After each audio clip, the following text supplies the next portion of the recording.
Hello.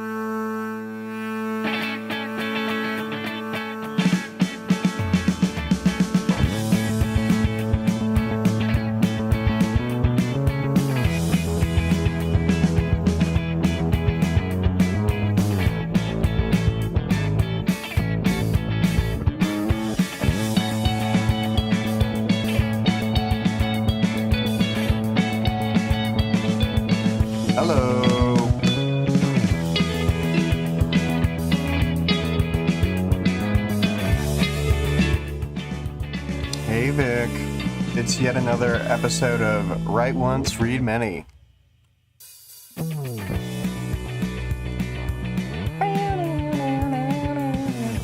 This time, we're covering chapter 25.6 from Scarab.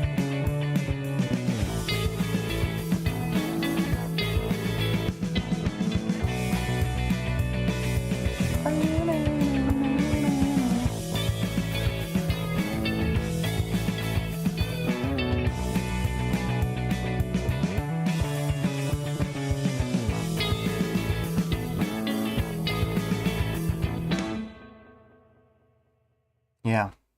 That song's really grown on me. Like, I liked it before, but I was like, it's a silly match for Arc 24, and now I'm like, no, this is great. It's going to be even crazier if I don't have a new song for Arc 26, and I use this peppy song for that arc. So, I've been having a lot of fun with that. As the audience participation reminder, Vic says, we need a new song, Arc 26.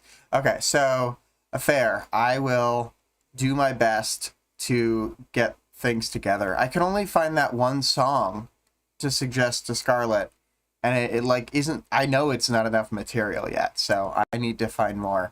It's just so hard to find the inspiration sometimes to get the music, because you kind of have to like figure out how you want it to sound, then figure out how to convey that to the person writing it. It's tough sometimes to make songs. So anyway, the audience participation reminder is, did you feel like 25.6 and or Arc 25 skipped too much time? And for themes, I put time and regrets. So, yeah. I think that time, pretty self-explanatory, and regrets, I mean, this is Taylor we're talking about. So, yeah, just getting into the chapter.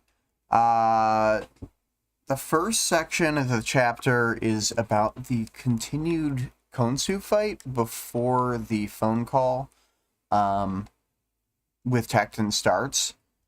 And in the portion of the fight, Taylor is watching the cell phone video from her Weaver costume. And in the video, Tecton is calling her. And initially, we're just presented like she's actually there in the fight right now, and then it kind of zooms out her view.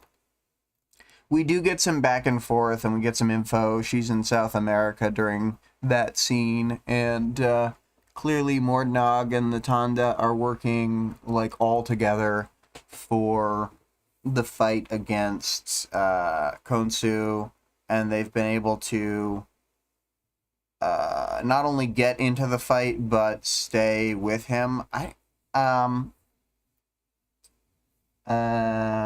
Because of the Tanda. And then, there's some blows, there's some interesting fighting, because they get to show off some big powers, and then Taylor can show how she's useful by alerting people to get out of the way before Khonsu's time stuff hits them. We get this excellent moment where, in the past, Tecton is calling her, Weaver, how the fuck did you get to South America? The director is flipping out! Someone gave me a ride. Chevalier will explain later. You completely dropped off the map, off the radar for half an hour. We were convinced someone would come after you to take revenge for the work we've been doing cleaning up. Not revenge, Weaver? And then a bunch of stuff happens and she goes, I'm in the middle of something, Tecton.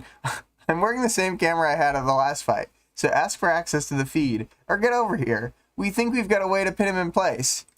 And then he doesn't even complain, he just says, right, and he gets off the phone.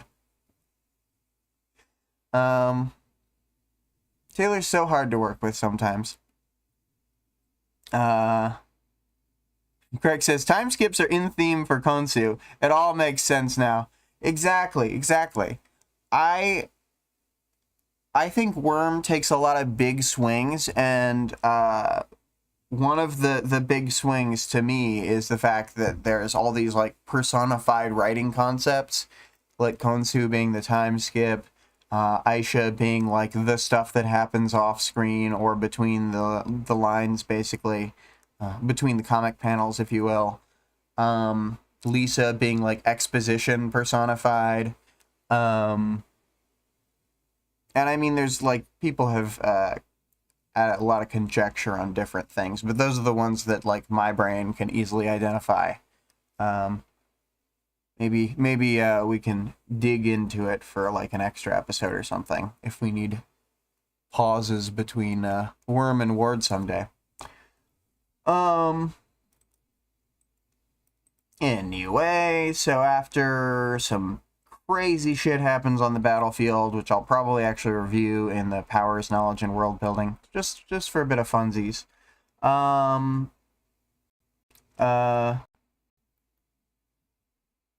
We get to the point where, you know, Taylor alerts one of these local capes, Khalifa de Pero, to get out of the way. He's already been swatting friendly troops out of the way of Konsu's attacks. He has some sort of spear to do so with. The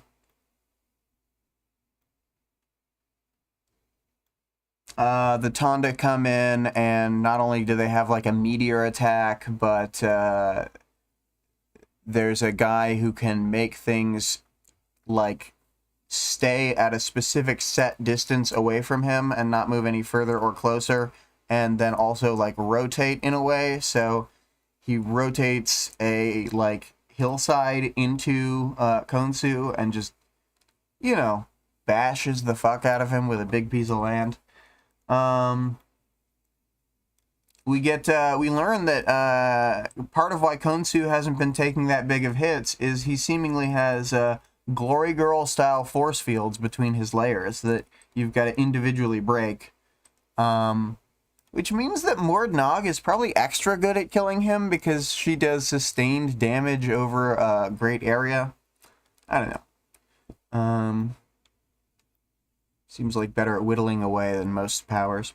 Then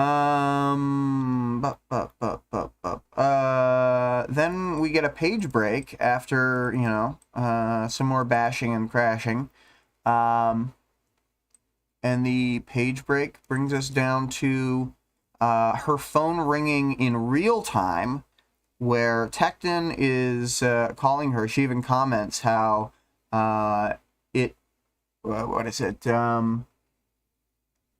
smiled a little to myself. It was an eerie, amusing parallel to what he had said in the video, except he was a little more afraid, a little more weary with me. He gives her a, Weaver, where the fuck did you go? She's cryptic, so that she says, you know where I'm going, but we don't. Until the end of the chapter, where we know she's going to Brockton Bay. And it's her 18th birthday. Spoilers for the end of this chapter. So it's been a little less than I guess the last chapters were in like January of 2014. So it's been like a year and a half. It's July of 2015, my word. Or no, 2013, sorry. When I said 14 minutes ago, I meant 12. I was off by 2 years. So yeah, they've finally reached 2013 when the world's supposed to end. Let's see here. Yeah, so, they're having a bit of a cryptic argument about the fact that she's abandoning the team, and we get to see a little readout of different Endbringer fights. There's like listings of starting with the Seamerg attack that happened one attack before the story started. In February, it's Canberra, which I'm assuming is the capital of Australia and not a different one. Then you've got the Leviathan fight from the book, the Behemoth fight from the book, the Seamerg attacks the plane thing, original Konsu. We learn from this Leviathan entry that Leviathan was trying to assassinate Mordnog, didn't quite work, but did like it says guerrilla tactics. It seems like Leviathan started doing the thing Konsu did and hits multiple targets. Just kept swimming away and attacking a new city. And then the next one was Manchester, and apparently went after the same person as the Seamerg attack for Canberra, like going after this Lord Walston. I didn't look into it, but I think that that's just one of those like background like world building for flavor things that we don't actually know about Lord Walston. So and then let's see here. So Taylor's been just sort of sitting on the phone, not talking, while she's scrolling through, reading all those entries. And then let's see here. Tacton wishes that Taylor trusted him after all this time. Taylor says that she does trust him and starts up another sentence. Tacton stops her from talking for a minute, like twice, and he's like, you can talk your way out of anything, but you should stop and think about what you're going to say. And then she does. She mulls over his words. He's going to wait for her. She looks at another entry. It's another Leviathan attack where it says that he travels from site to... Yeah. Guerrilla Strikes, Mind Games, travels from site to strike Cape Town and Perth after faking retreats. So he's started faking even more and more. So, you never know when a Leviathan attack is over. And then she opens the next fight, like the video file for it, and she's listening to the fight, and things are going really bad. They're fighting the new Endbringers, Tohu and Bohu. So it's like, not just was there one more, but there was two more, and they appeared at the same time. And one of them is a giant, towering, like 1,000-foot tall, like pillar into the sky that slowly, like, moves a shaker effect, and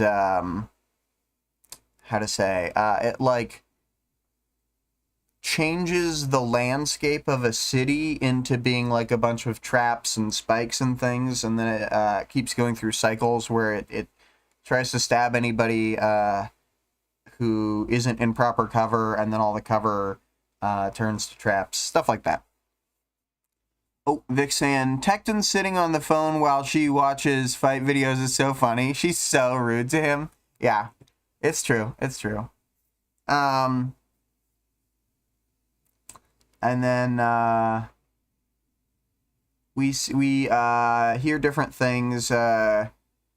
Grace is all acting worried out of character because Golem is hurt to some huge degree.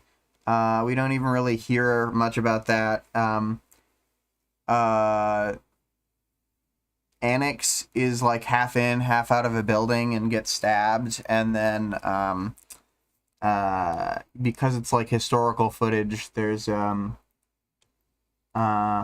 like a sad moment here where it's Annex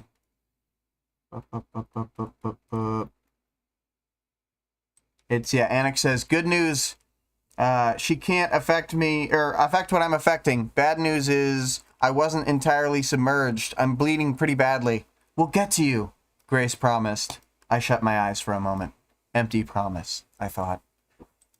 I think that's a pretty good moment. Like, how do you kill off a character in 3 lines and make me invested and buy it? And it's like, Annex was this cool character who was on board with Taylor and Golem's plan. And then, you know, there are going to be some losses in the, like, extreme, like, speed up of Endbringer attacks. And they just keep going to every one of them, basically.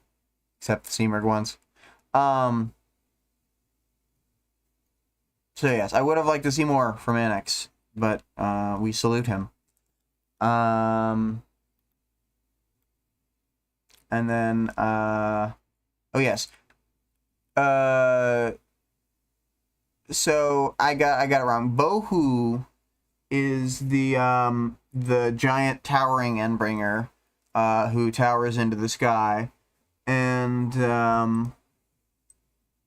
we can read the advisory from the hero thing in the powers knowledge section. So yes, it's Tohu is the other one who basically is a human-sized thing with 3 faces, who takes on 3 capes' powers, like the aspect of 3 of them. In this case, having Legend's face, Eidolon's face, and Khazikli Bey's red helmet, which, I don't know what Khazikli Bey does, but when I tried to just vaguely look up the name, it seems to be like not only a location in Turkey. There's like an actual, or I mean, not in Turkey, a location somewhere else. But then in Turkish, it means like king or something.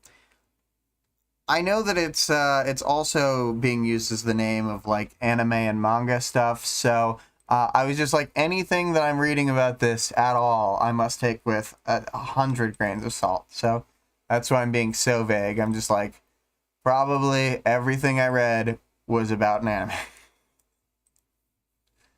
But, yes, some cape we never learn about later, Khazikli Bey.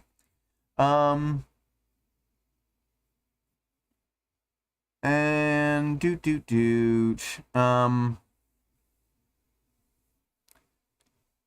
so, you know, while the city is killing off a bunch of capes with Bohu's, like, traps and destruction and spikes and stuff, then Tohu, more or less snipes any capes trying to fly over the city and stuff, and, you know, uses, apparently Khazikli Bey can make aerokinetic-like winds, capable of slicing people, so, just, like, fucking up anyone who's flying around in the sky. And then, let's see here.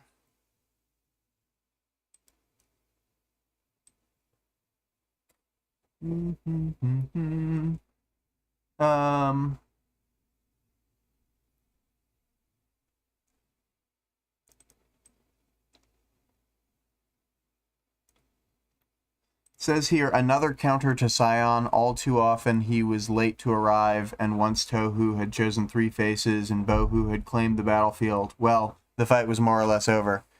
I don't really know what happens to Bohu between the fights. Bohu is so large, I don't know how it hides. So I don't know what the deal is with that. I was just thinking about that. That's what was distracting me. So yeah, Tecton not only was staying on the line while all this was happening, but literally could hear the cell phone video because she wasn't playing it through earbuds or whatever. It was just playing on speaker. So he's just listening to the echoed in speaker of their fight where Anix died. And then she says, we've been through a lot. I owe you a lot. And we owe you in return. Or we owe you in turn. We're a team, Taylor. You have to recognize that. You know that. We've been together far, far longer than you were with the Undersiders. I sighed and scrolled down. And apparently, the Tohu Bohu fight, they had arrived to kill off Kazikli Bey. He's listed as their target, and they consider it a loss. So I have to imagine he died. Vic says, it's like she's stressing him out on purpose. Do we think she doesn't actually have a decision made? I think she mostly has a decision made. And then he, like, begs her to think about it. So she humors him and is thinking about it. But I do think she's seriously thinking about it. The next one is listed as the Seamerg. This is in December of 2012. Oh, so the other fight was October 10th, 2012. So, you know, Anix had been in her crew for over a year on the same wards team. So, you know, very sad. Then, yeah, the Seamerg fight in December in Paris. It says the target / consequences is the woman in blue, C-File United Capes. We shall learn later in this book that the woman in blue is from a parallel Earth. So apparently the Seamerg is trying to do more portal shenanigans to involve other Cape factions and possibly cause problems there. And then there's another Konsu fight, but this one is listed as having only 29 targets, which is a good sign because the previous Konsu fight had, let me see here, had 163 targets versus the 29. So they certainly got a lot better at this. Victory is noted for the previous Seamerg fight as being Scion, but this one is noted as Eidolon / the Guild. Nailing it, Dragon and Narwhal. Oh, the next one is also victory by Eidolon and the Guild. It is a Tohu Bohu fight for Los Angeles. Tohu had Alexandria, Fierce, and Lung. I gotta say, if you combined Alexandria and Lung, pretty ominous power set. They said the target was unknown, but I think the target was destroy LA.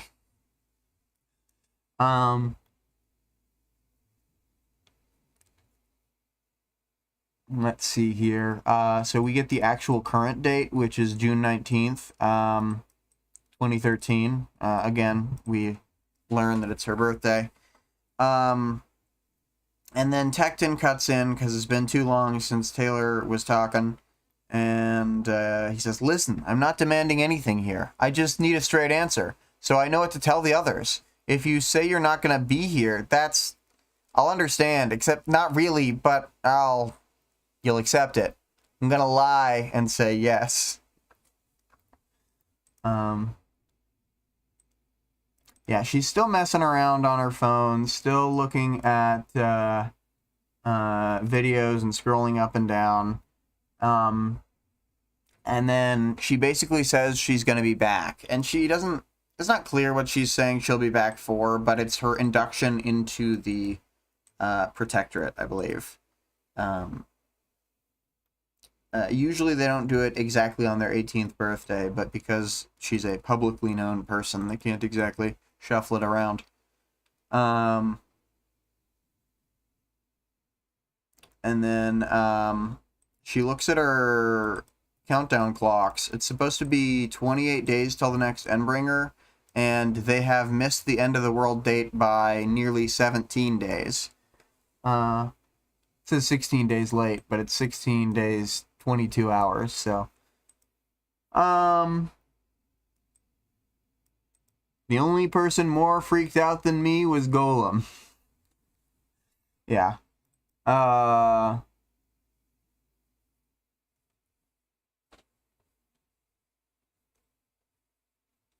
And then, it sort of regales us with the timeline for Aster and Theo being hunted by Jack, and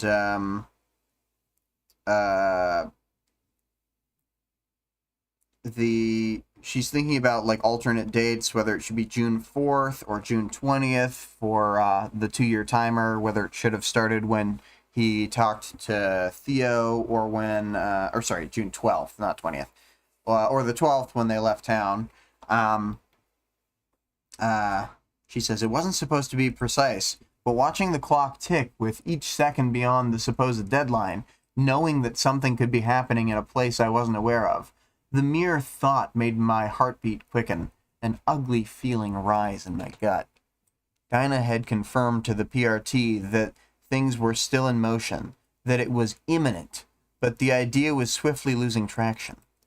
So yeah, she talks about how since they've passed the date, then people are starting to really doubt that the end of the world is going to happen, despite everything. This is when we see that the whole time that she's been on the phone with Tecton, she's been flying in a Dragoncraft that she seems to be a solo operator of, the Dragonfly. And she sets down on the sandy beach at Brockton Bay. And she says how it wasn't her ship, but that then explains basically, but it was, and I fly around in that all the time.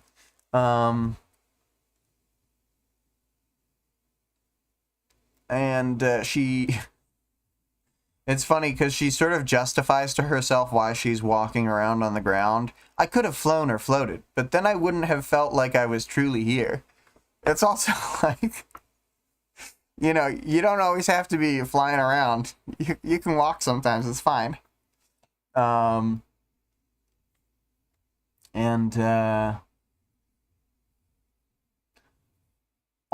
I think that in Worm and Ward, the sort of power of flight, I think, is supposed to be like a separation between people who have it and who don't have it, where the people who are flying around are disconnected from anyone who's not up there with them. So I think symbolically, her walking around, as Vic points out, in full costume, is still like important here, that she's trying to like be metaphorically and literally grounded again. But yeah, she walks up the sort of a wooden staircase from the beach up to the first street, and then she sees, and it's like many in their Immaculata school uniforms, and Immaculata is italicized, so it's like, oh, we remember that. That's where Park Ji-hyo went to school. Oh, now we're sad again. But we know we're in Brockton Bay. And then she says, I walked, taking it in, the smells, the feel, even the subtleties in pace and general atmosphere. They were familiar, comfortable. not good, but they were things I associated with home. It's like she's got like strange nostalgia where I feel like she wants to like it here more than she does. She wants to feel like there's a place worth coming home to, but even here, she's like, not good.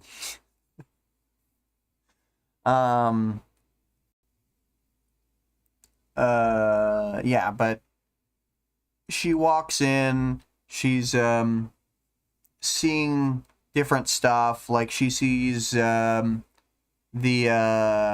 tower that goes around, the portal, and she sees, what she calls a blocky windowless structure. Oh, wait, no, sorry. The White Tower contains the scar. And then they have built up different city infrastructure from when it was destroyed 2 years ago. And there's tons of graffiti that marks out different parts of the Undersiders gang. She can't read the graffiti's iconography language, but she's sure that it means something. And I guess she doesn't see it from the distance. I kind of thought they were gonna... I misremembered that they were going to see the train station. Anyway, there's a big train station leading into the portal, and that's pretty cool. But yeah, she is moving through stuff and eventually goes into an alleyway where she finds this 2 masks thing that you see. This is what the chapter art image is. It's the memorial to Regent. It is just as you see here. It says 2 masks resting against one another, one almost resting inside the other, one laughing, the other not frowning, but the expression blank. They were cast in bronze, set on a broad pedestal, 4 feet high. And then it's covered in these rings that are only slightly bronzed to it, that we can infer, using our knowledge, that these are the rings of the different women who were married to Heartbreaker, who is, of course, Regent's dad. Vic says, okay, so here's the question. Is the pedestal 4 feet high or the masks? I always assumed the base of the pedestal was 4 feet high and the masks were maybe even just regular, like, face sized. So the whole thing would still only be like 5 to 6 feet tall.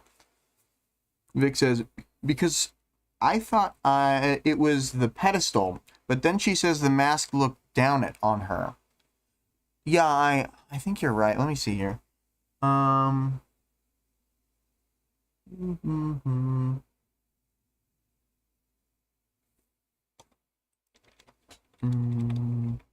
Stared down. Yeah, I have to imagine the base of the pedestal is 4 feet tall, but Taylor means that she's bad at measuring, and it's definitely not 4 feet high. That's taller than that.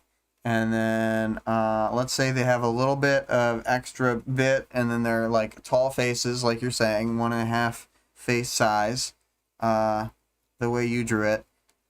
Taylor is so dumb, especially about specifically heights. She has no way to judge the length or height of anything.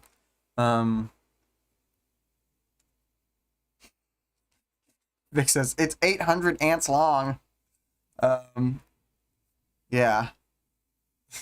True. Such a good way to measure things, Taylor.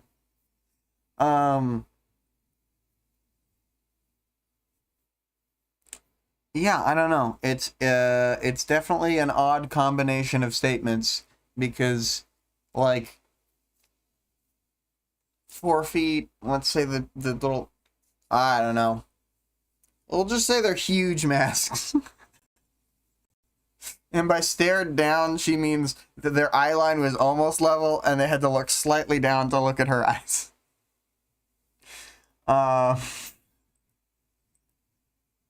Anyway, I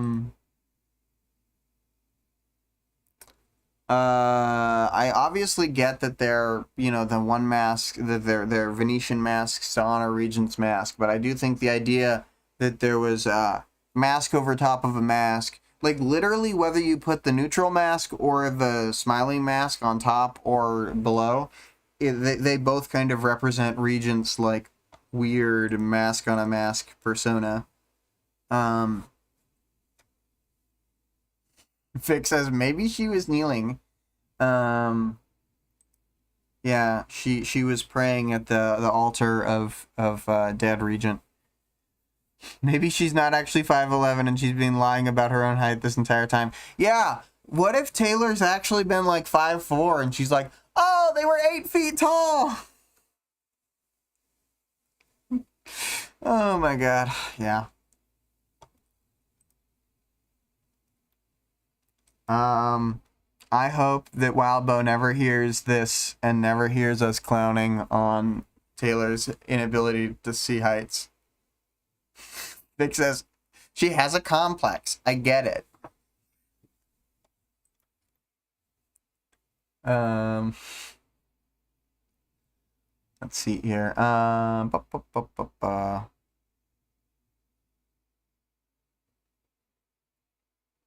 Saying, well, Victoria doesn't do this. She's very vague about things.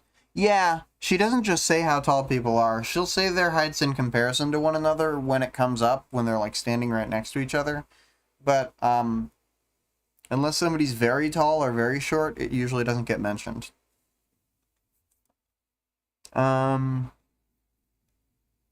never exact heights. Maybe that was like something that Wildbow learned from this book specifically, is that like if you name a height, then you keep saying X is taller than Y, then everybody's going to be like, how is this possible?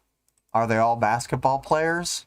Did Danny and Coyle play on their local basketball teams because they were over 7 feet tall? Because, I mean, I think judging by the, like, height stack up, Coyle is the tallest of the stack from the original, like, portion of the story.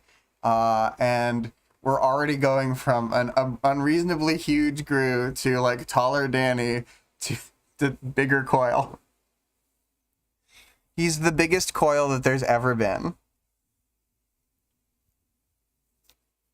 Oh, shit, I forgot Manpower. You're exactly right. Don't forget Manpower, says Vic. Yeah, Manpower is taller than a lot of them, but also only 7 feet tall. 8 feet tall. 8 feet tall. Naturally. I just think, you know, if you're 8 feet tall and you have like a normal human woman wife, it's just such a giant size. Anyway, it's weird because in the early story they talk about how powers don't really affect your body unless you're like a case 53, but also sometimes they talk about some people where like it sounds like they did become larger because of their powers. But I don't know how a power makes you like a bigger guy or whatever. Like just like a foot taller. I don't know. Vic says maybe the reason New Wave did the no secret identities thing. Yeah, Manpower just stood out like a sore thumb, and also they're all blonde. Yep. Oh man, it'd be so funny if Eric is trying to be like, no, I'm not Shielder. Yes, I am wearing blue glasses and have blue hair.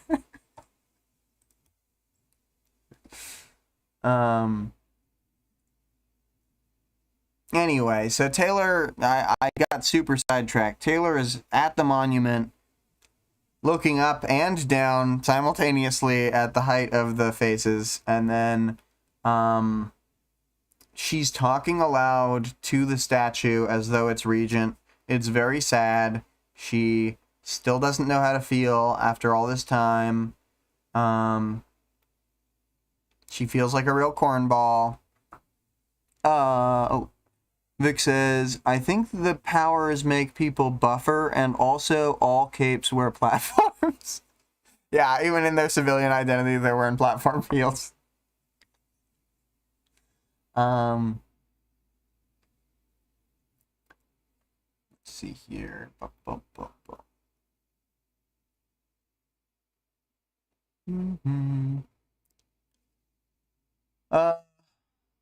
So she is sort of, ending her little speech, and she puts her hand on the statue and is feeling one of the rings.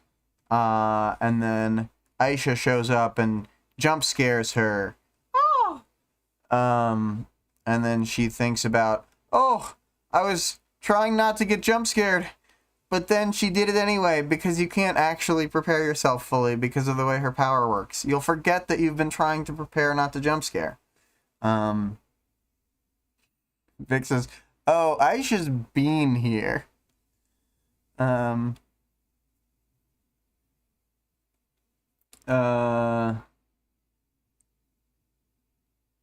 is still wearing portions of the spider silk costume, but has had to change it because she's gotten taller, etc.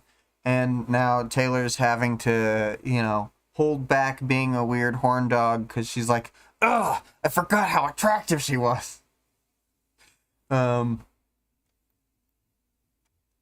Vic says she was standing directly behind the 8-foot-tall statue. Exactly.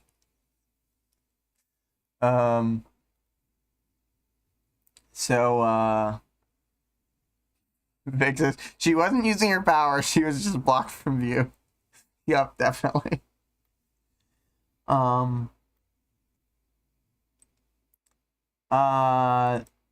So she was told by Tattletale that Taylor would be back. Aisha asks her, was it worth it leaving? I hesitated. Yes. I told and then she says, I told the others, they're on their way. And then she thinks how the response of people was too fast, but she had earlier brushed off the fact that people were watching her from across the street, and now she's realizing, oh shit, the people watching me from across the street are probably related to Regent and have powers. And then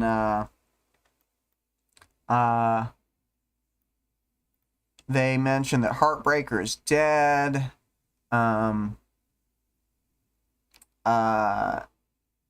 Taylor says that she felt disappointment mingled with relief about, I think, the idea that Aisha killed Heartbreaker. But I mean, I'd mostly feel relief. Majority relief. But apparently people keep stealing the rings, and Aisha keeps having to bring them back.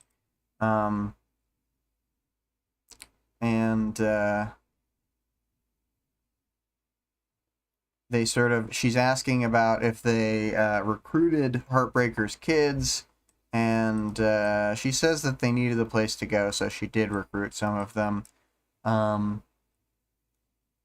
There are a whole bunch of them, so, Vic says, especially after seeing all the rings and children, I'd be like, fuck Heartbreaker. Yeah. I think the idea is that she was so worried about Aisha becoming some heartless killer and who murdered people all the time, but it's just not really what's happening. And I don't know if this is retconny or if he always meant for it to be like this, but there's later evidence to suggest that Aisha did not actually even personally kill Heartbreaker, but used her power to torment him to the point where he killed himself with a knife that she left for him. But also, pretty dangerous gambit to fight someone like Heartbreaker when you're Aisha, given that most emotion powers seem to be able to tell you're there. The ones that give feedback. Vic says, do we think Aisha is trying to follow in Taylor's footsteps, adopting a gaggle of children? Maybe not so directly. She might not think that when she does it, but she is doing that, and we see from her perspective at least one more time before the end of the book, and it seems to me as though she is specifically trying to live up to her idea of Taylor, and does want to be like her, but would just never admit that to anybody else. Vic says, oh, Taylor thinks that counts even more. Killing with your power is personal. Yeah. That might be true. I think Imp stabbing someone to death when using her power is just as much an expression of that power and like the fact that nobody can do anything to see through it as like the tormenting or whatever. I think both are pretty heavy expressions of the power.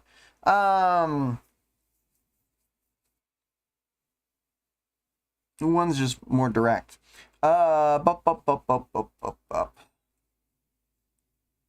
Yeah, so that's something to think about. I had never even thought about the idea that she was trying to emulate Taylor when adopting the Heartbroken. I kind of thought that was like a tribute to Regent, but it kind of fits both. Anyway, Taylor's struck by a bunch of existential dread at the fact of a bunch of heartbroken children who all might have powers. Not existential dread. Regular dread. I feel like it's almost existential whenever you deal with a bunch of those damn emotion powers. Craig says, knives don't stab people. Imperceptible people with knives stab people. That's exactly what I'm saying.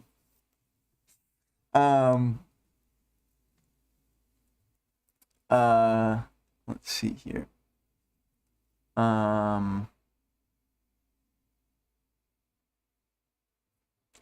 Yeah, so she's saying how she's like reviewing her own emotions during this interaction and being like, oh no, they'll know that I was creeped out.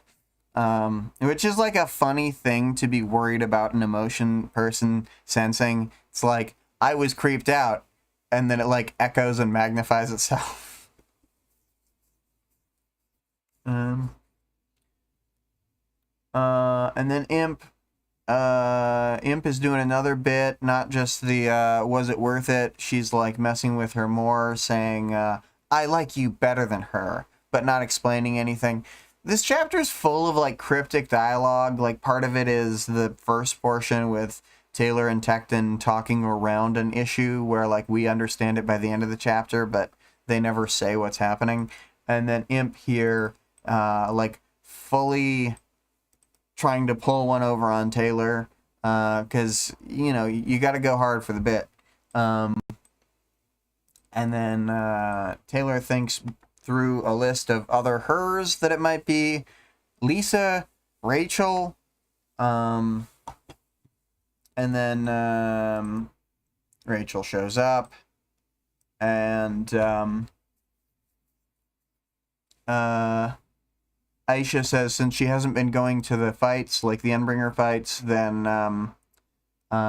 she hasn't seen her there, and Rachel's been living on the other side of the portal. Taylor says I've barely seen her at all. And then she's looking at the dogs. They're moving slow.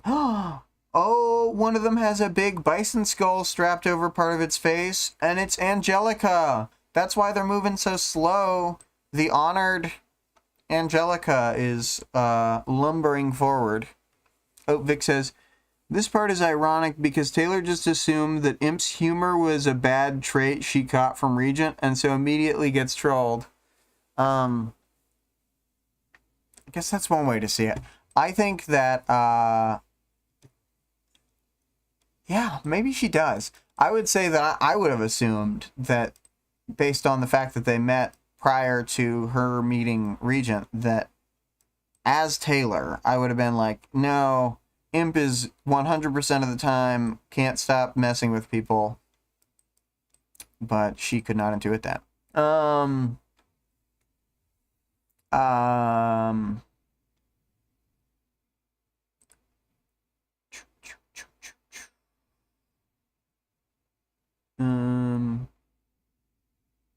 Imp's underlings all like move across the street and come along with Rachel. It says Rachel was taller. Apparently, being a cape makes you grow taller even when you have no physical power. And Rachel is like ripped to shit, I guess. Let's see here.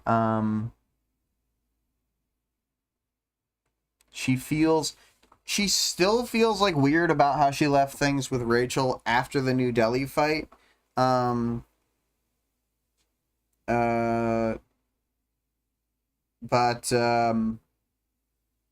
Rachel hugs her and she says that assumedly her underlings told her to just basically follow her heart and do whatever she felt like doing in the moment. So she was undecided whether she was going to hit Taylor or hug her. Although I gotta say, I think it would have been pretty crazy to hit her at this point. Although Taylor would have been like, I deserve that.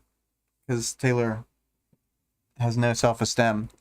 Taylor's one of them narcissists who is very wrapped up in controlling everything, but is also like, I'm the worst one ever. And Vic says, she was like, Perian was slightly taller. Perian's a grown-ass woman. She just got taller platforms. The first thing I missed was, oh my god, everyone was taller in this scene. Yeah. Yeah, Perian's wearing heels now.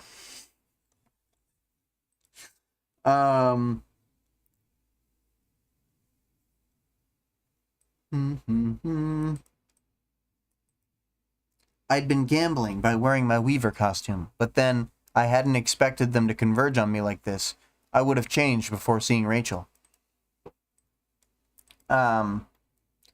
She asks about if it's good beyond the portal.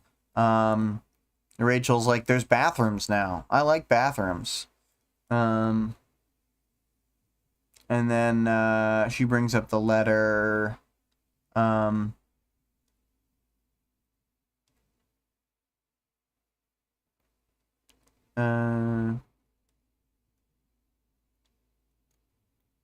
Imp says others are checkpointing in, which I have to assume she's referring to some specific cape's power. And then when having to explain checkpointing, she goes, teleporting, kinda limited. We've only got a second. And then she uses this fake limited time to hit the ultimate troll, goes, but you should know in advance that they're married. And then when Taylor does a hoop, then Foil and Perian show up, and she's like, oh, it's them, or whatever. She's like, I guess that makes sense. And then two of these The Red Hands show up. Even though when Tattletale had been researching them before, she had possibly mistaken, or maybe they were renamed, Red Hand as an organization, but now they're The Red Hands. Who knows? Let's see here. Oh,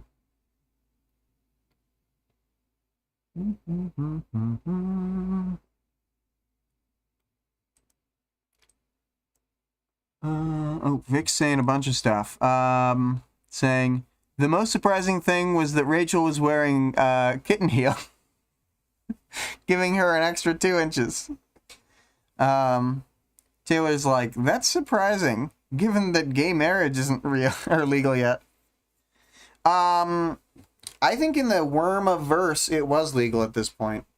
Also, in real life, when was gay marriage legalized in America? June 26, 2015. So 2 years and 7 days after this chapter took place in universe, and then we factor in the aheadness of the Worm-averse. I think it was definitely legal.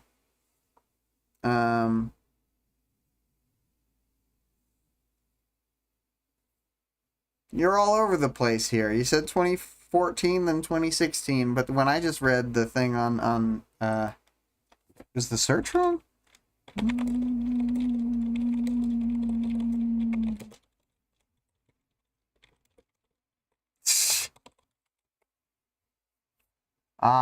Vic says that 2014 and 2016 were guesses and that the average was right.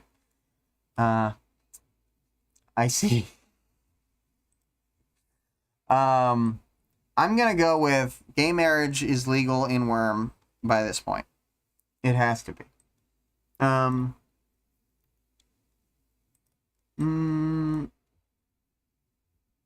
Also, they're criminals, so what if they got an illegal gay marriage? Never thought of that, did you? Let's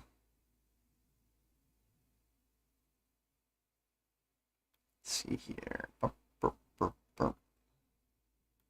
So this is when, Perry in comments, we gotta put Perry quip in here. So, you draw me over to the dark side, then you flip. I hope it's working out. Taylor's being all earnest. It isn't not working out. We're fine. I suppose I should thank you. If you hadn't left, I don't think I could have come. Foil is like, I hated you so much that I was willing to become a villain, but only if you were a hero. Because goddamn do I hate you. And then it says, you may be the only person to thank me for leaving. Don't be so sure, Imp added. She's trying to build up the suspense on her remarks more. Huh? Never mind. And then Tattletale arrives, and then Gru and his Red Hand's girlfriend getting caught red-handed.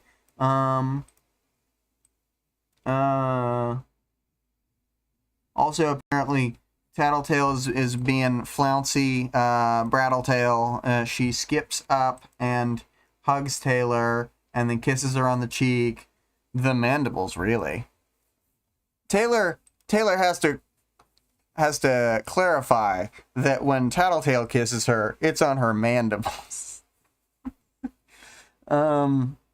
Really, where the armor framed my jaw. Whatever. Vic says, Taylor is so dumb to not know that she's being instigated, but Imp is using her power to make Taylor forget the sarcasm in her voice. That's how powerful she's become. She can make you forget only sarcasm. Apparently, Tattletale cut her hair shorter, and then she wears a larger mask. It covers more of the top of her face. And then she's got shoulder pads like a true girl boss. There's more definition to the lines on her costume. And she's got a laser gun. Instead of having a pistol, she's got a laser pistol. I think it's funny. She wore a laser pistol at her hip, which bounced against her leg as she ran. PRT issue. Extremely illegal to own.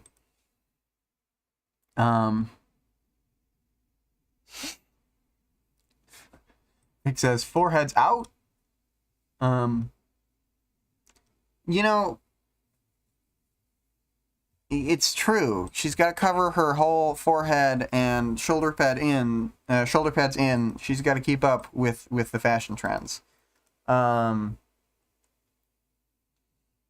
then Tattletale jokingly says, "You've barely responded to my fan mail." And then she's about to say, "But I should warn you," before Gru appears. And then, Gru is here. He's changed the least physically, but he's touching hands with a young woman. Can you believe it? They're not holding hands, but they're so close that their arms touched. They could have been holding hands and it would have been just as blatant. And this is why Taylor Theo would beat Taylor Gru, because Brian, because their emotional bond has been shattered by Cozen. I kid. But she does say, "I'd faced Endbringers, the Slaughterhouse 9. I'd taken down who knows how many bad guys, and I had no idea how to face this." He'd moved on, and I was glad he'd moved on. He maybe needed someone to lean on, to give him emotional support, and maybe she was that. I told myself that, tried to believe it. But I was jealous and hurt and bewildered, and I bit back the emotion approaching, ready to hug. And that's when he extended a hand for me to shake. I had to fight twice as hard to suppress any reaction to the hurt. Oof! I could tell myself that he'd at least done it before I'd raised my arms to hug him. But, yeah, I took his hand and shook it. Then, on impulse, I pulled on it, drawing him forward and down a little, and put my other arm around his shoulders. Half a hug, half a shake. Vic says, "It's true. Taylor hates Cuff so much that she doesn't see her as a threat." Taylor's like, "Cuff is such a beta. If I want Theo, I can have him." And then Taylor assaults him, says Vic. Greg says, "Handshake zoned. Forces a hug, just like Victoria did to Amy." Yeah, this is just like that horrible thing Victoria did to Amy where she hugged her.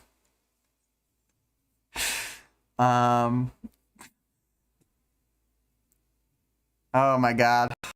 Yeah.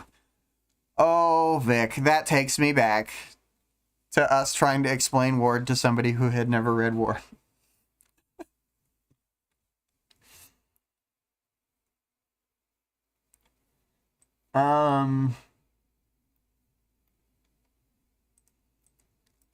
Let's see here. Then he says happy birthday, which Tecton also said happy birthday. It's very nice. Everyone's very kind. It says the others echoed him. Welcomes and happy birthdays. He'd remembered, but that choice of words. I eyed the young woman.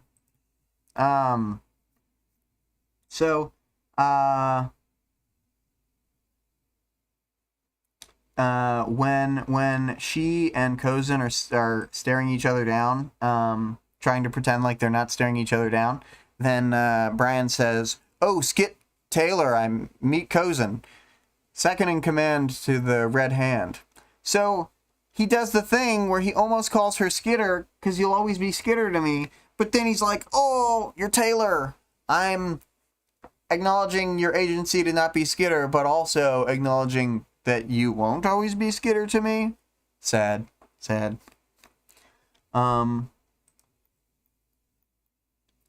And then, after saying nice to meet you, she goes in her head, "They don't really match. They don't seem like a good pair to me. Hey, Brian, maybe you should stop going out with Cozen. Like, does she even go to this school?"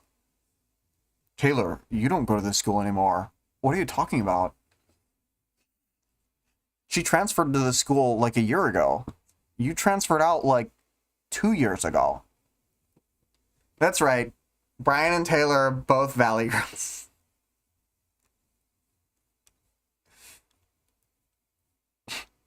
Vic says, you're one to talk, Taylor. I wouldn't say she and Brian match.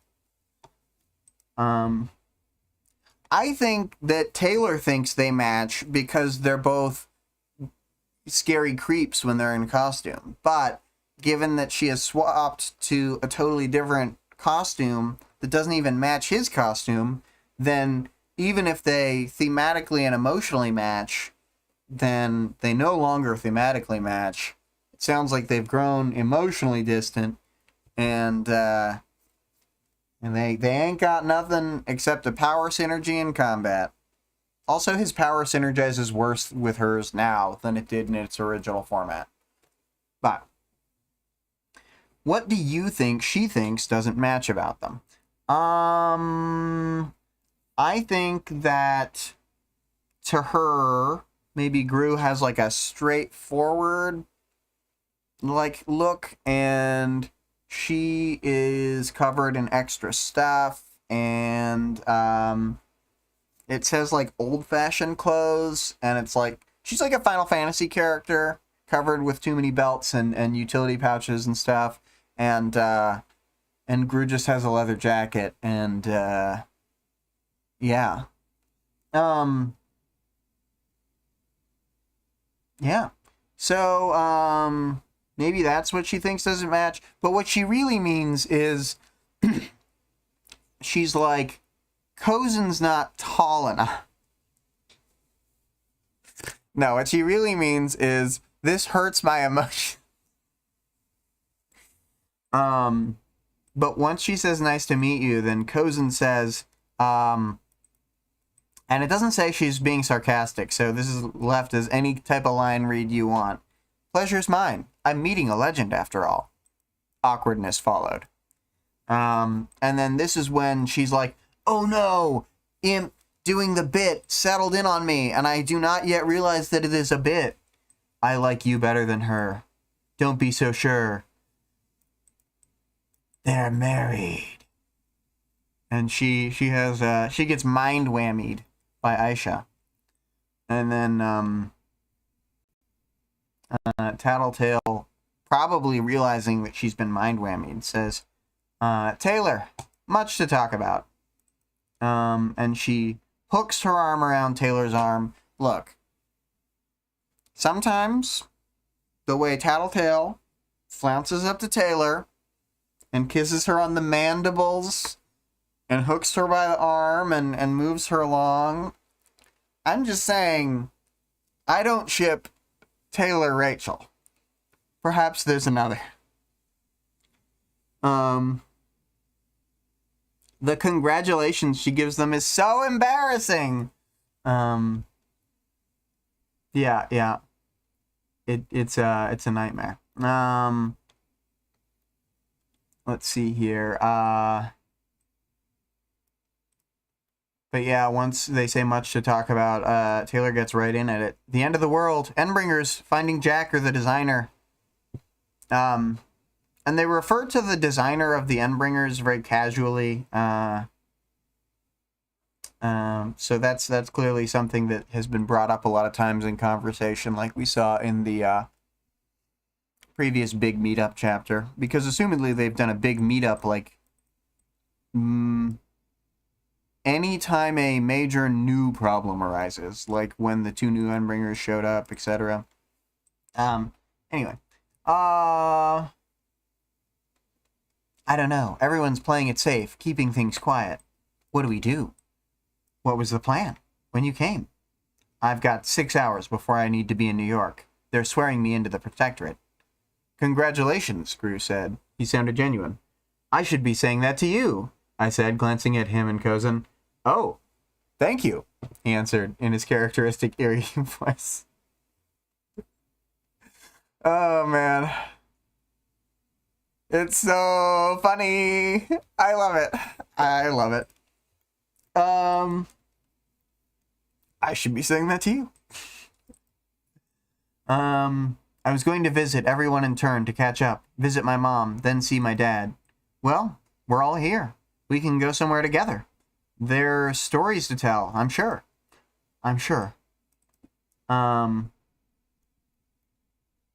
She says in her mind, I almost wished my original plan had gone ahead so that I could have a really short visit with Gru.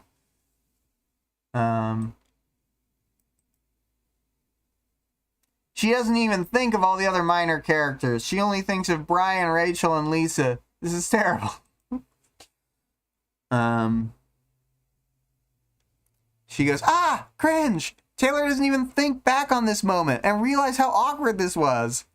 Yeah, but does she really need to rack up one more thing in her series of life moments that were so awkward and cringe?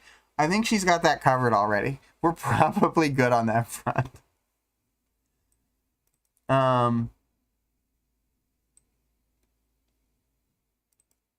then, this chapter really makes me really wistful for all the things that they didn't get to do, etc. Come on, we'll walk, see the sights, figure out what to do for breakfast or brunch. And then, Taylor, she says okay, she looks at the group, she sort of thinks about everyone, and it feels like she just wants so badly to, like just spend time with these people, even the ones like Perian and Foyle who she doesn't know. It's like, oh, everyone's supporting me, and everyone likes me now, and I've had all this time to like put the past behind us. It's like just so like sad and funny at the same time. And then instead of that, our last moments are taken up with Imp saying, I was just fucking with you. I thought you probably deserved it. And then Taylor's all mad inside. And then Aisha says, man, the way your bugs reacted, hilarious. You act like you're all stoic, but then I just have to look over there. And over there, I see bees and butterflies circling around like eagles ready to dive for the kill. I opened my mouth to say something, but she cut me off. She is pregnant. My mouth shut. Kidding, this is fun. Come on, butterflies. I see you over there. Do your worst. I know you want to kill me. This is like ultimate Imp moment. I considered jabbing her with my taser, and the thought was vivid enough that I imagined it buzzing at my hip. Except it wasn't my taser, it was my phone. So she feels a pang of alarm, and then double alarm, because she takes out her phone, and she sees a text message from Defiant. Rachel asks if it's an Endbringer, and she says, sort of. It looks like Jack may have made his challenge to Theo. It's starting. So yeah, before we get to go to superpowered Denny's, and before everybody gets to, like, bro down, before all the girls are friends, then we have to go fight fucking Jack Slash. Way to ruin the moment. Again. Forever. Jack Slash is owned. Yeah.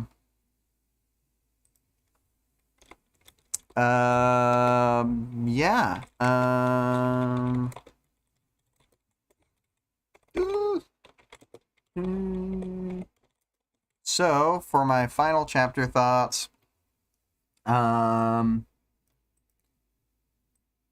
I was thinking about this chapter before I had reread it recently, I thought that more of the chapter was the cell phone video and the conversation with Tecton, and that less of it was Taylor and Brockton Bay. But about a third of the chapter happens after she leaves the Dragonfly. So, it was a larger portion. And I gotta say, as awesome as the fight is, as like an Endbringer fight thing that happens in the beginning, the stuff that I generally wanted to talk about more was course, the character interactions from the second half. Because, like, in my opinion, we kind of get, like, almost an early payoff for the time skip. Like her leaving and stuff, like, you know, it's, like, cool to see them reunite in Arc 24 or whatever, but it hadn't been that long, and they had sent her the letters and stuff, and whatever. But this feels like way more of a reunion than when they saw each other, like, on the plains before the battle against Behemoth in India. And, like, having the memorial be part of it and stuff. I don't know. I thought this was really great at that. Also, I put, I wish we got to see them go to breakfast, loudly crying emoji. I get that we don't that isn't necessarily what the book is about. It's about them not getting to do all the things that they want to do most of the time. But, perfect fan fiction fodder. They get the text message about Jack 3 hours later. And a random bit, an aside. The first time when I got to this chapter in the audiobook, like my very first time listening, I had to stop and read the text. They've replaced the reader for this arc since then, but the original reader was really hard for me to follow, and, like, it's mostly cadence of, like, they also said a lot of words in really strange ways, but, like, they would talk through a sentence and, like, pause in the middle of a sentence where there wasn't a period and talk through periods like they weren't there. And I realized pretty early on when I started reading the text visually that they had done that with a page break as well, and just not paused between two sentences that are on either side of the only page break in the chapter. So it's kind of a funny thing to think back on. This was the first chapter I'd read with mine eyes. Arc stuff. This is the culmination of all the other time skippage in the arc. It's really showing us how things progress. It sort of hand waves away, like, Taylor's plans in 25.3 and 25.4 have just been in motion. She's been successful at what they've been doing, just, like, knocking people out and bringing people onto their side, and just, like, effectively hitting villain after villain, like, pretty nonstop, doing their best, hopefully not to cause, like, big power vacuums, but there is a certain amount of, like, if you're being effective enough, I don't think people want to go to that city anymore. I've got to imagine.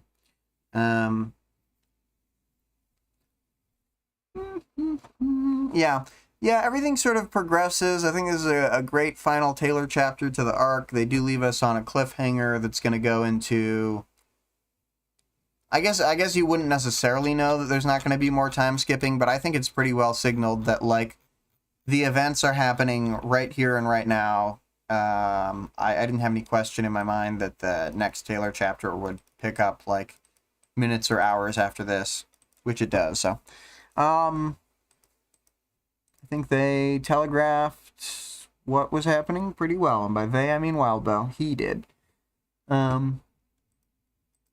And we'll have one more chapter for this arc. Another good time skippy chapter as an interlude where we get to see essentially the entire time span from the start of Arc 23 to the end of Arc 25 from a totally different perspective.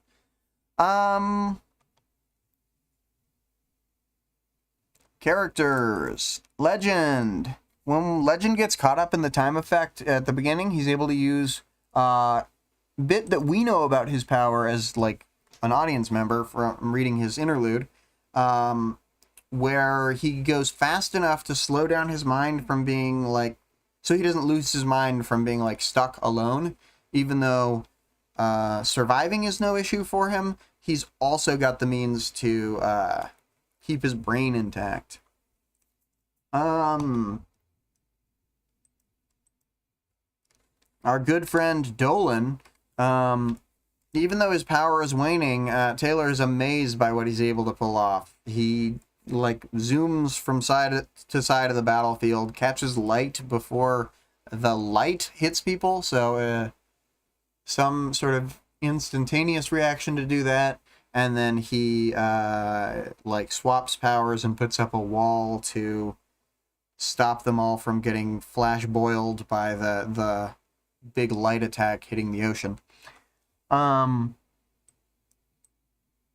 Pretender, we see Pretender fighting as Alexandria, and he seems to be less skilled. He can fly around and punch people and stuff, but she also had super brain that helped her think the fight through, and it's better to have him there than not at all, probably, but he just couldn't live up to the real deal. Mordnog, we don't really have much insight into her mindset, but she gives off like a really weird aura when she's fighting. Her arms are like down to their side and her head is hung. I kind of thought to myself, like, given the wide range of like character types and stuff, she might be disinterested or disassociated, or like, for all we know, it could be that when she's using her power, she actually like mourns the loss of the people she ate for the power that she's expending. Like, I know what she said in the previous chapter about like not caring when people die and stuff, but a lot of being a cape is like bluster and like bravado, and she wasn't even speaking in a language that most of them could understand, so they didn't necessarily like read her tone. But yeah, like, I kind of wish we had more insight into Mordnog, another mysterious character. Khalifa de Pero, I pulled a section here for him because he seems like a cool guy to me. He was shirtless and had no doubt oiled his skin, though dust had collected on it, turning him a gray bronze. He had bracers with fur tufts near the elbows, and a dog mask that covered the upper half of his face, extending a distance forward. The only other affectation he wore that made his outfit resemble a costume was the mount at his waist, too large to be a belt buckle, with a molded dog's face jutting a rather generous handspan in front of him. He smiled, his teeth white and perfect as the capes he'd batted aside climbed to their feet. So yeah, he's one of those that's like able to kind of move people out of the way on a mass scale and like really help the people on his side not get ultra killed. Annex, again, I'm sad he got. That's all I wrote here. Rough way to go. Barely on screen. Tecton has a very complicated relationship at this point with Taylor. He's really disappointed in the fact that it feels like Taylor still can't trust him and he still can't trust her after all this time. Like, he clearly mentions, like, he's been with the Chicago Wards like way longer than she was with the Undersiders. So the fact that it hasn't turned around by now is a real bummer for him. And he does seem to hold a lot of sway over Taylor. She like stops and she considers what he's saying, etc. Which, like, I know that sounds like the bare minimum, but it is Taylor we're talking about.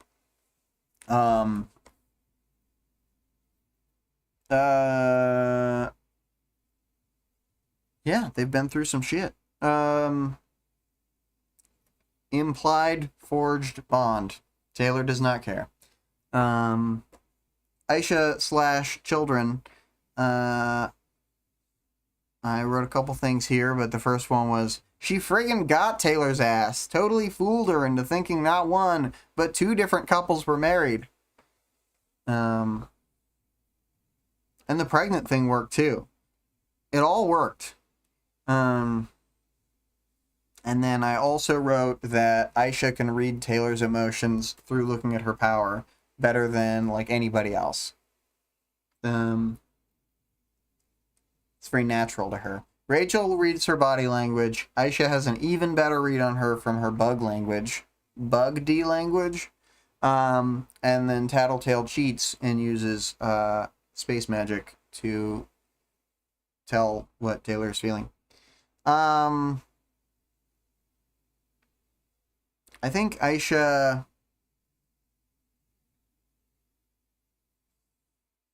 I guess I want to talk about a lot of stuff about Aisha that I feel like I'm inferring because of later scenes that we see from her perspective. So, I shan't talk about it too much more without just re-going over a future chapter.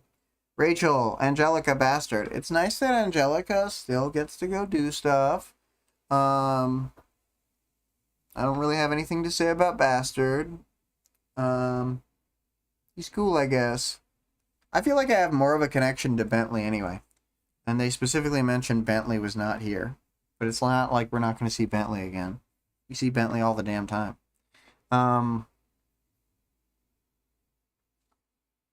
Let's see here.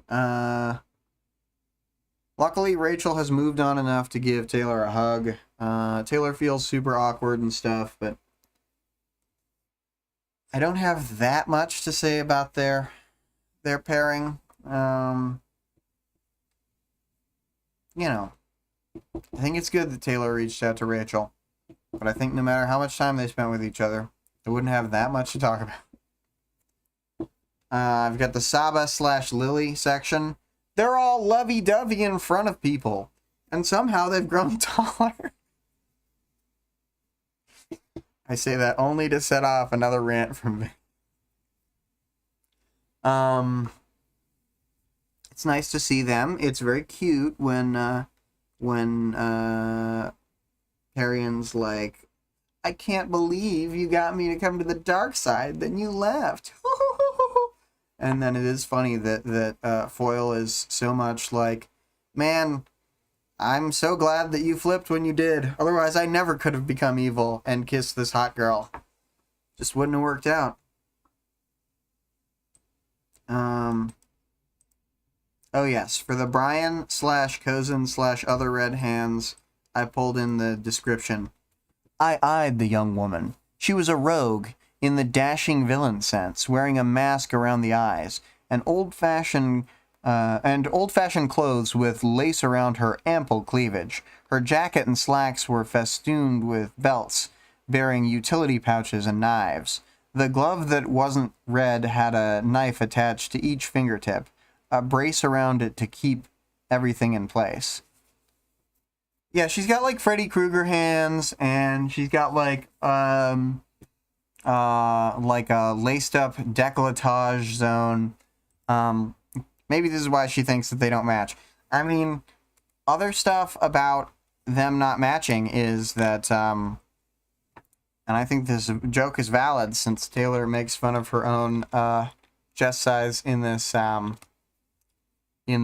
chapter, saying, how could it have hit such a small target? Or, no, she says, I can't believe the blade hit such a small target, is what it says. You know, she says that, so, I think that she's thinking that Brian and Cozen don't match because they're not both flat-chested, so, like, you know, that's the problem. Also, like, Cozen's not as buff as, Brian, so, like, Taylor's a way better match. Like, bro, he needs to be with someone buff. Get out of here. 10 other reasons why Taylor matches Brian. Reason 5 will shock you.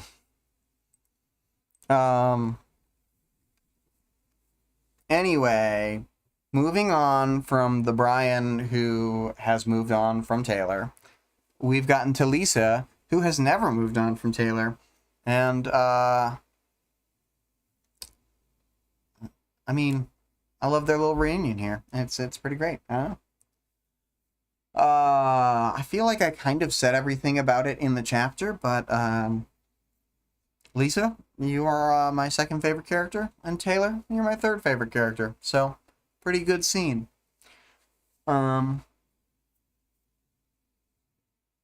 And for Taylor, I did say that she doesn't give herself enough credit for her mental quips. And I was citing the example of her saying, "Can't believe the blade hit such a small target."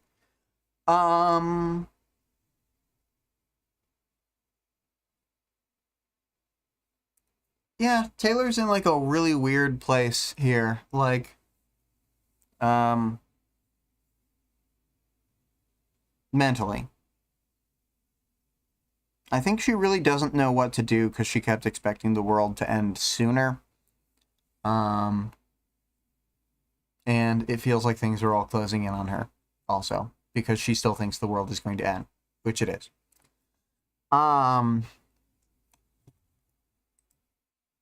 Yeah, I don't know. Talk more about Taylor in other chapters, I'm sure. Moving on to the old powers, knowledge, and world building. I pulled out this little moment about Konsu. It was the moment I realized that the motherfucker was reinforced. He had force fields set between layers, so he couldn't be wiped out in a matter of good hits like Behemoth had been. It was eerily reminiscent of Glory Girl.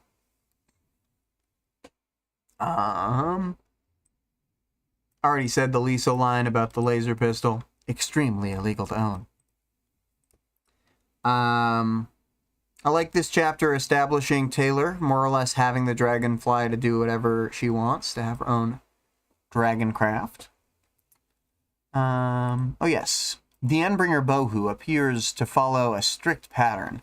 The city is condensed in 24-minute intervals, followed almost immediately by the miniature Endbringers producing barrier walls, pillars, blocking apertures, and more. The next phase, occurring gradually over the next 10 minutes, will produce deadfalls, pitfalls, and a smoothing of terrain features.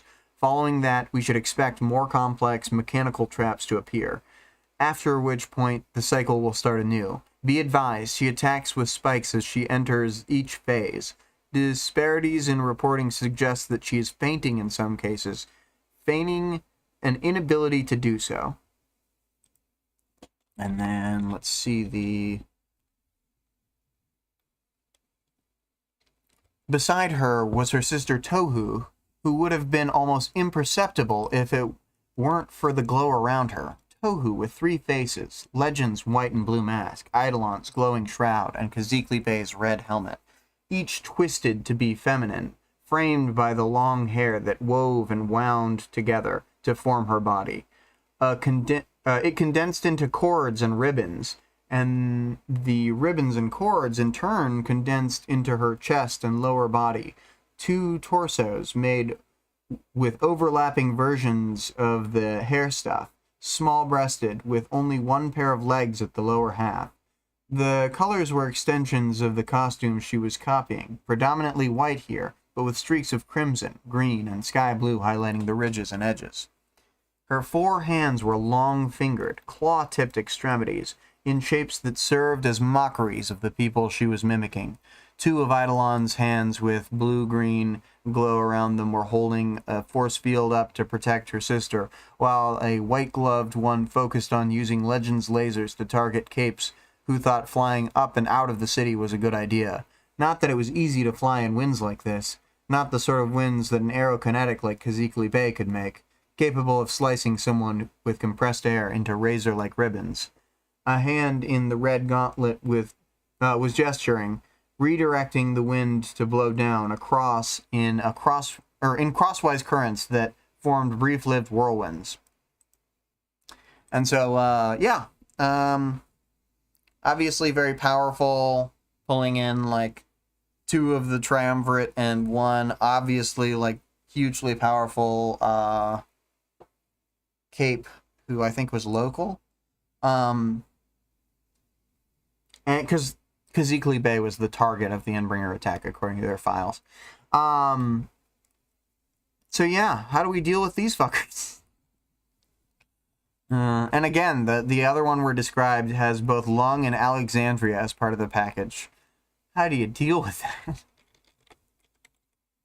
Yeah, Alexandria, Fierce, and Lung. So it could go back into the past to give itself more time to transform, and also was invincible. I don't know. I don't know. Hard to deal with.